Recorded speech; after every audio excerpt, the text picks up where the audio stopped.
Jodi a, nou vin pale de emoji. Emoji yo, se denye tan nou emoji yo pran rezo sosyo. 95% moun sou rezo sosyo itilize emoji. Paske emoji ya, lo apekle avek yo moun de pouve yo emoji bali. Emoji ya di exactement de manye indirect sote vle ekri moun nan, sote vle di moun nan. Se rezon sa ki koz emoji ya li men li important pou konen signifikasyon. Men, jodi a, m vin fon bref ale sou emoji. Pa bliye, job mwen se pou form yo e inform yo sou platform sa, sou channel pou la ki se True News HT.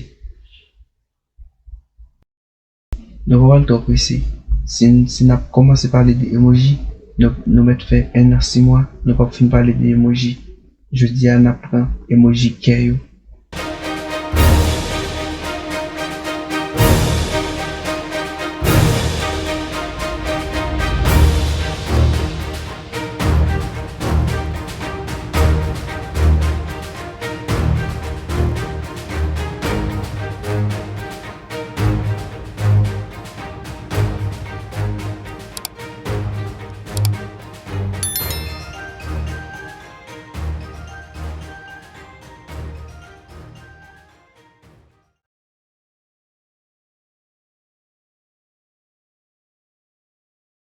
Emoji ke yo konya.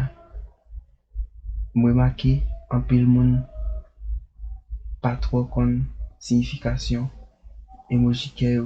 Gen anpil emoji ke, gen rouge, gen bleu, gen vert, gen jaune.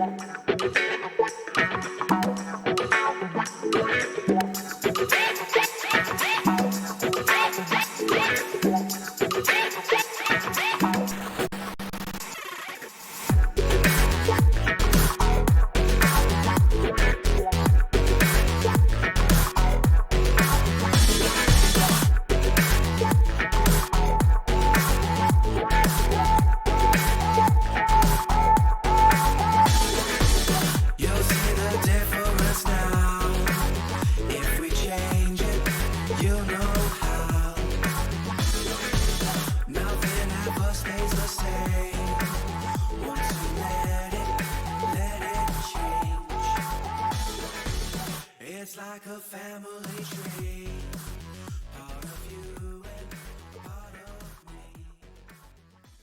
me. Le nou nan yon konversasyon ki romantik. Ke rouge la tou li itilize pi souvan de fason pi semp.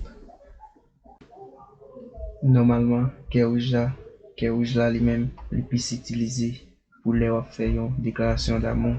Le wap fe yon zanmyon, yon aproche pou le wap fe yon deklarasyon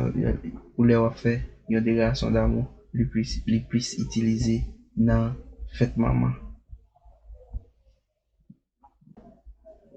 Dezemman, napan ke orange. Ke orange lan, yo itilize l nan espas le neg la koze avek yon fiya selman apre se neg la pou yon relasyon amikal kom zanmi. Le sa, ke orange li men li itilize. Troazemman, napan ke jaune. Ke jaune nan li men, souvan li pote yon konfisyon. Si moun nan pa vle di ou, si moun nan pa vle vin direk ave ou bien moun nan ped di ou li remon, li pote yon konfisyon. Li ka fò yon aproche avek yon ke jaune. Katreman, napan ke vert. Ke vert la, li signifi ke jalou. Souvan yon rele l ke jalou. Le vwe ke vert ba an moun, sa ve di, an pon ekzamp ki bien semp.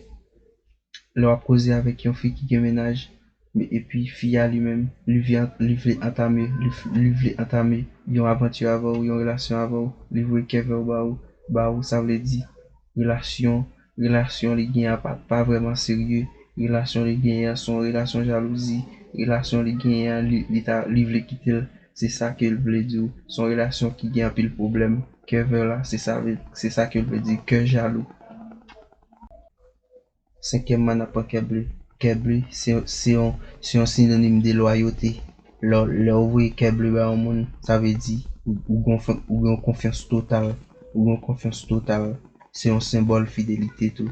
Le envoyer cœur bleu ba un monde, ça veut dire moun nan ou fidèle, ou gen confiance dans moun nan fidèle à vous.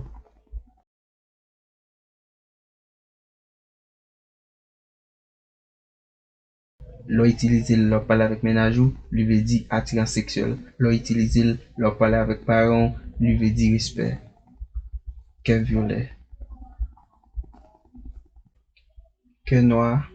Sexuellement, n'a pas cœur noir. Cœur noir, souvent nous plus utiliser pour les nan deuil, pour les nuits de tristesse, en mélancolique. Cœur noir, c'est le où tu es en relation avec un partenaire ou bien une fille que relation ça lui-même il arrive écrasé. Laisse ça ou utiliser cœur noir. Soutenez mes vidéos, pas négliger abonner, peser petite cloche notification, mettez sous tout. Quittez un like pour nous, son façon pour qu'à dire YouTube de manière indirecte ou remettre travail là. Chaque fois nous postons une vidéo pour YouTube qu'a voyer le bas. Quittez commentaire pour là pour qu'à encourager nous. Pas oublier partager son façon pour travail là arriver sous plus monde. Bye bye tout le monde, n'a croiser tout de suite dans l'autre vidéo.